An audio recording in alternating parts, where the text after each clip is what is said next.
The European Union met this week to discuss President Trump's executive order on refugees and immigrants.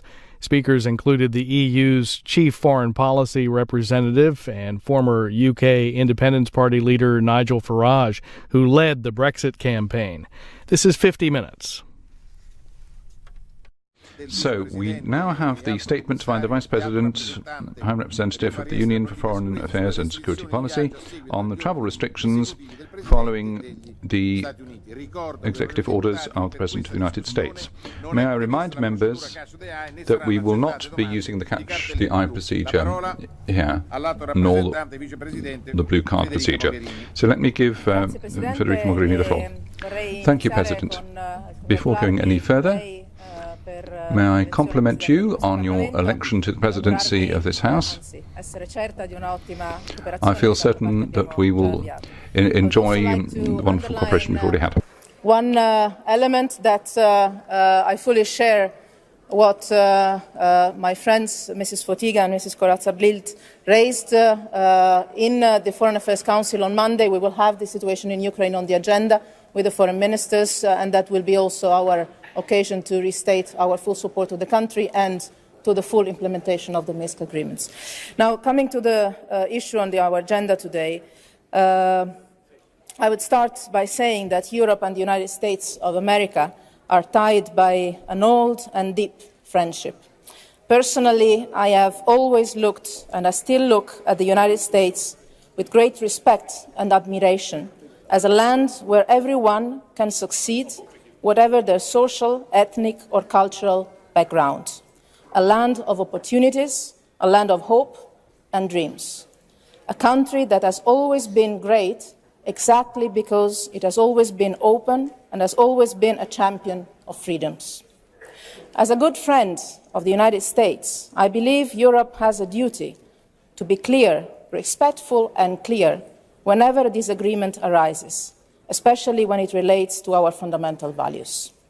And we certainly disagree with the executive order issued by the President of the United States on February 27th, as many in the US seem to disagree too.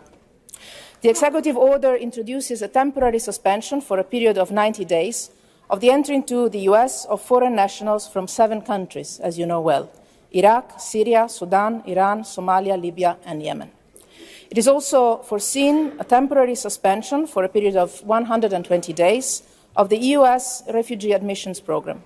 In principle, so no new refugee application can be accepted until the US Secretary of State, in conjunction with the Secretary of Homeland Security, reviews the current application process. There have been questions on which citizens are affected by the travel ban, and I would like to tackle this issue immediately and then focus on what to me is even more important. The US Department of State has clarified yesterday that the citizens of the European Union will not be affected by the ban, even if they hold dual citizenship in one of the 7 countries listed in the executive order. We welcome this clarification, but let me be absolutely clear, this does not change our overall assessment about the executive order. I have already made clear in the last days where the European Union stands on this. No one can be deprived of his or her own rights because of their place of birth, their religion or their ethnicity. This is written in our constitutions, both in Europe and in America. This is who we are, this is our identity, this is something we cannot forget. Our European history has taught us to celebrate when a wall is torn down and the bridge is built. We learned from our own great but also tragic history that every human being is first and foremost a person with fundamental rights that cannot be put into question. And let me add, from a personal point of view, I found it really sad to learn that this executive order was issued on January 27th, the Holocaust Remembrance Day. That is first and foremost a day to commemorate millions of Jews killed by Nazism, but also to reject any discrimination and to reflect on our duty to host those who flee from persecution and protect them and their rights.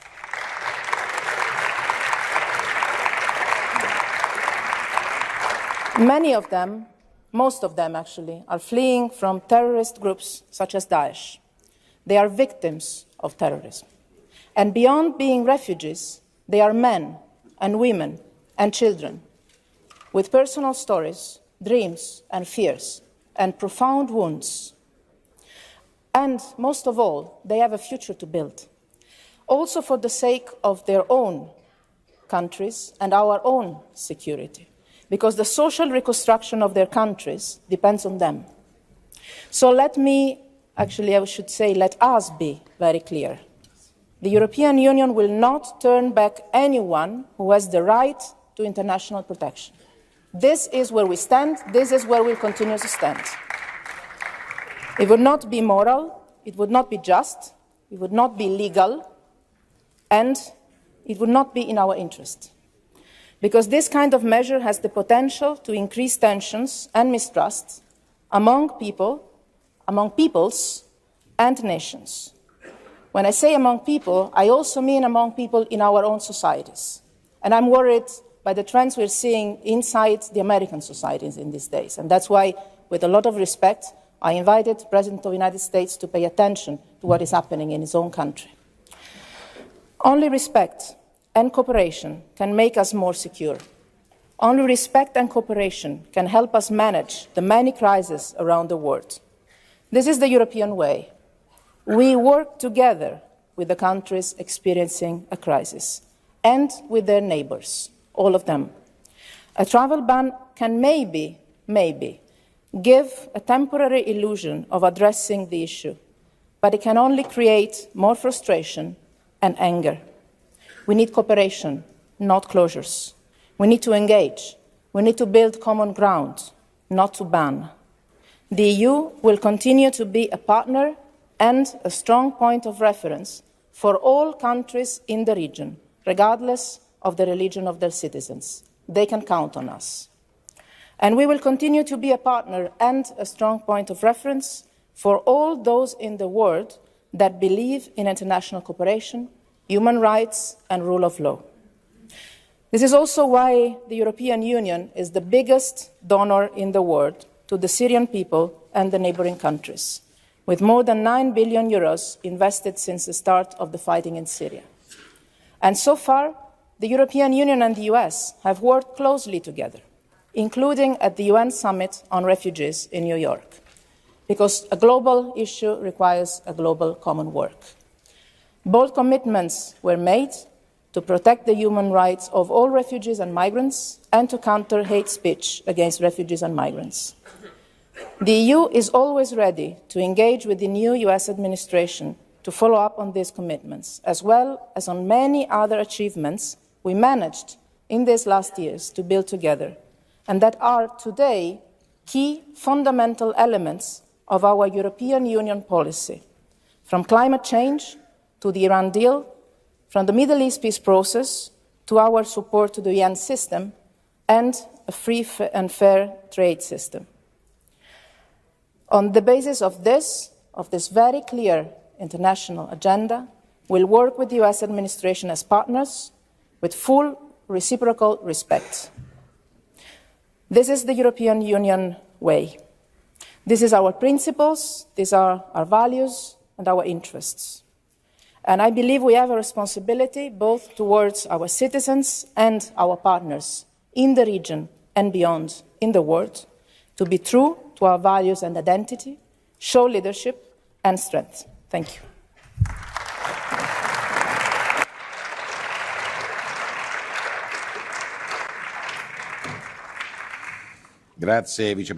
Thank you very much, Vice President. We now move on to the European People's Party group. Mr. Weber, you have the floor. President, ladies and gentlemen, we're looking at travel restrictions today, but we all know that there's more to it than that. We very much support Ms. Mogherini's position on behalf of the Commission, but we're talking about more than that. It is true that Mr. Trump was democratically elected. We respect that, and we wanted to work with him. We want to build bridges, but we must express our respect of the outcome of the election. But when Mr. Trump says that he's combating illegal immigration, then we're on his side. When he says that he's fighting Islamist terrorism, we agree with him, and we're happy that after discussions with Angela Merkel and with Prime Minister May, he has said that he supports NATO. I'm glad about that. But that's not what we're talking about, because if we look at the activities and the statements of Mr. Trump over the last week, that's not what it's about. The US is supposed to be the country of freedom. It's supposed to be the country of immigration. That's the picture I've always had in my mind. And now we have this individualized suspicion of certain countries and certain peoples. And this just leads to hatred and xenophobia. The man who shot people in Ottawa referred to Trump. We're talking about president who is tearing up the TTIP. He doesn't want to have the Trans-Pacific Agreement. We want trade agreements. We want a fair world. Commissioner Malmström has made great efforts to strengthen trade by discussing Mexico, Japan, Canada and others. And the US was always a country of human rights, of fundamental rights, rights which people died and fought. And Trump is now standing up and saying that torture is efficient and he gives his people a free hand. Now, when a state uses torture, then that state becomes a criminal. So that must not happen. It's already been indicated today that there may be a new ambassador coming. We have one already. We have Nigel Farage here, but apparently it's another one going to come along who sees the euro as the end, and they're talking about the great independence of the UK, so that they don't have to be part of the EU. But on behalf of my group, I would say that if we have to welcome an ambassador from the US who wants to see the end of the EU and who wants to see the end of the euro, then that person cannot be accredited. We cannot work with somebody like that. Baut seine Machtsphäre aus. Setzt auf Krieg, seine Interessen durchzusetzen. Und will ein schwaches Europa. He wants a weak Europe. Trump hat die Wirtschaft im Blick, hat America First im Blick. Trump is looking at the economy. He has America first, and he sees that Europe and China are the two major competitors. So he wants a weak and splintered Europe. And therefore, over the next weeks, months and years, we'll be looking at very fundamental issues, namely, can we stand together or not?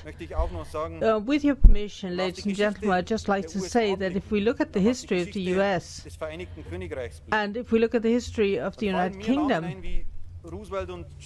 there are names like Roosevelt and Churchill. These were politicians who fought shoulder to shoulder for freedom against totalitarian regimes and against national egoism.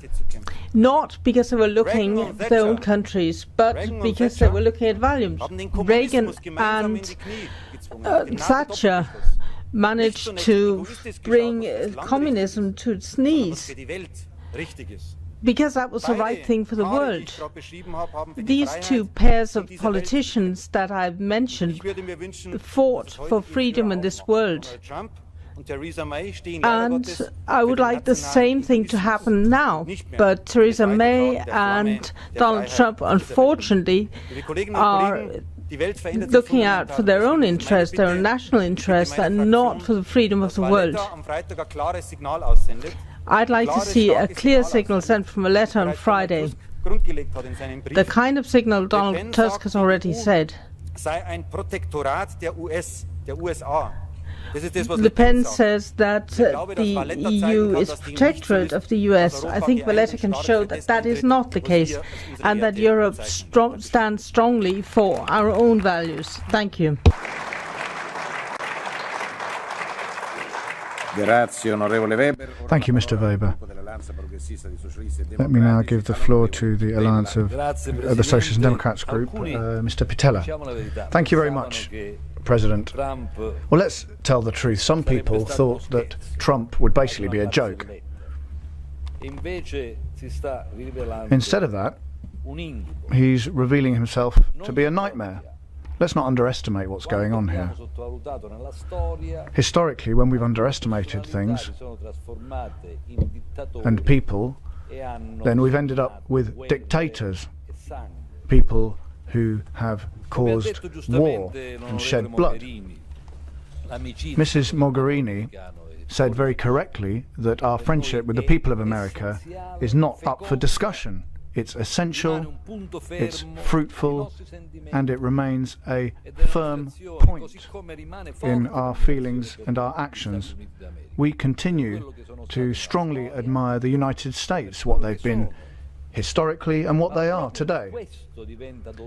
But it's precisely because of that that it's so painful to note these proposals, these measures that are being taken by Trump. These are an attack on the European legal civilization. Let's say things as they are, Manfred. This travel ban aimed at the citizens of just a few Muslim countries has nothing to do with border management and fighting terrorism. This is a populist lie. Some people are being banned, others aren't. It basically depends on who Trump does business with. Let's say things as they are, because our citizens need clear words on this. This is an attack on the right to asylum and an attack on the rule of law. This is an attack, together with other things, the wall on the border with Mexico. I mean, this is an international country that's going to damage its relations with Mexico, with Latin America. The whole world's being affected by this virus that's being sown. Airlines don't refuse to take people from these countries on your planes. Don't stop them travelling. Joe Linen's right here, as is Manfred Weber, when they say, well, if this ambassador were appointed, well, then he wouldn't be welcome, because I can't welcome someone who, even before they're appointed, says, I'm going there to destroy the European Union. Let me say to Mrs. May, to the UK government, do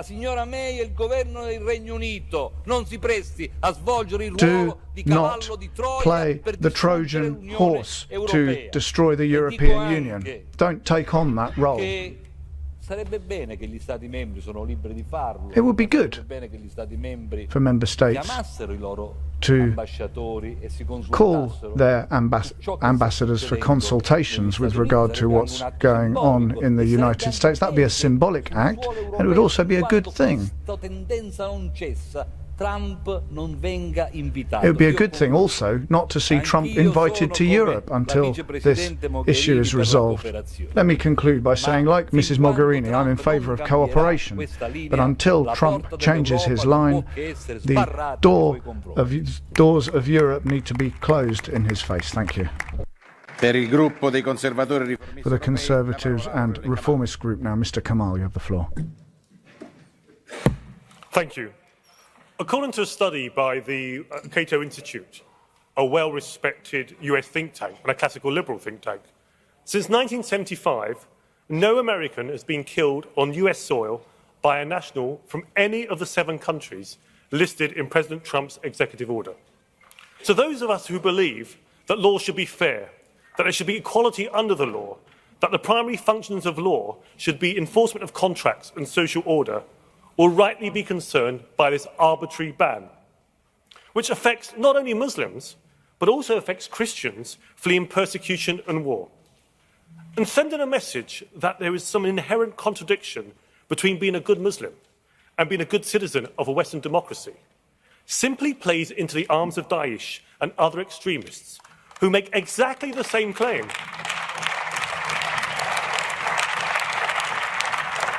It plays into their arms because they make exactly the same claim when they are recruiting disillusioned and disconnected young Muslim men and women as terrorists.